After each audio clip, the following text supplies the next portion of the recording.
संघ के एक संस्कार तो मिले कि भाई कुछ भी सोचो करो। अगर वो पढ़ते हो तो भी सोचो कि मैं इतना पढूं मैं देश के काम आऊं। अगर व्यायाम करता हूं मैं ऐसा व्यायाम करो कि मेरा शरीर भी देश को काम आए। ये संघ के लोग सिखाते रहते हैं। अब संघ एक बहुत बड़ा संगठन है। शायद अब उसके 100 साल हो रहे हैं, ये 100वां वर्ष है। और दुनिया में इतना बड़ा स्वयंसेवी संगठन कहीं होगा ऐसा मैंने तो नहीं सुना है। करोड़ों लोग उसके साथ जुड़े हुए हैं।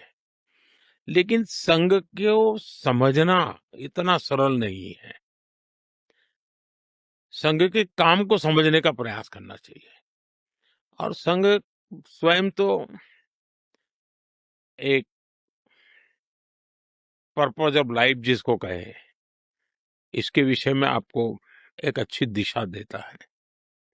दूसरा, देश ही सब कुछ है और जन सेवा ही प्रभु सेवा है।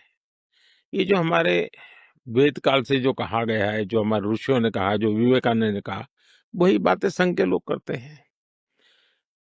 तो स्वयंसेवक को कहते हैं कि भाई तुम्हें संघ में से जो प्रेरणा मिली, वो 1 घंटा शाखा है, वो स्वयं नहीं, यूनिफॉर्म पहनना वो स्वयं से संघ नहीं है।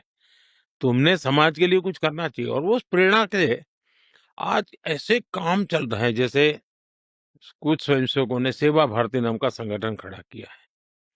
ये सेवा भारती जो गरीब बस्तियां होती है, झुग्गी झोपड़ी में गरीब लोग रहते हैं, जिसको वो सेवा बस्ती कहते हैं। मेरी मोटी मोटी जानकारी है, करीब 1.25 लाख सेवा प्रकल्प चलाते हैं वो। और किसी सरकार की मदद के बिना, समाज की मदद से वहां जाना, समय देना, बच्चों को पढ़ाना, उनके हेल्थ की चिंता करना, ऐसे ऐसे काम करते हैं। संस्कार उनके अंदर लाना, उस इलाके में स्वच्छता का काम करना। यानी बिल्कुल 1.25 लाख एक छोटा नंबर नहीं है। वैसे कुछ स्वयंसेवक हैं, संघ में से ही गढ़े हुए हैं, वो वनवासी कल्याण आश्रम चलाते हैं।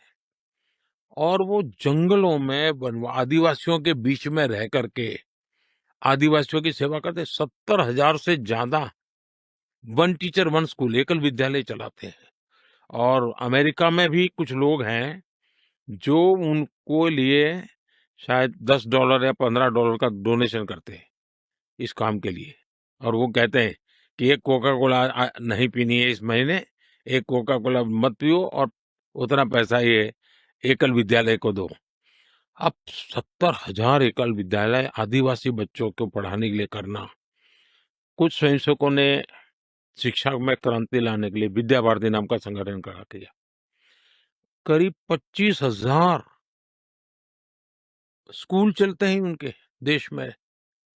और 30 लाख से छात्रा एट अ टाइम होते हैं। और मैं मानता हूं तक करोड़ों विद्यार्थियों को, और बहुत ही कम दाम में पढ़ाई हो, और संस्कार को भी प्राथमिकता हो, जमीन से जुड़े हुए लोग हो, कुछ न कुछ हुनर सीखे, समाज पर बोझ न बने।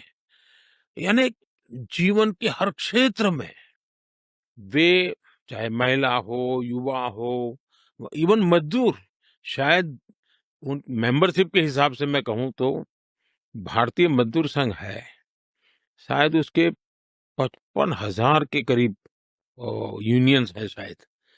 और करोड़ों की तादाद में उनके मेंबर्स हैं। शायद दुनिया में इतना बड़ा लेबर यूनियन कुछ नहीं होगा। और सिखा कैसा जाता है, लेफ्टिस्ट लोगों ने मजदूरों की मूवमेंटों को बड़ा बल दिया।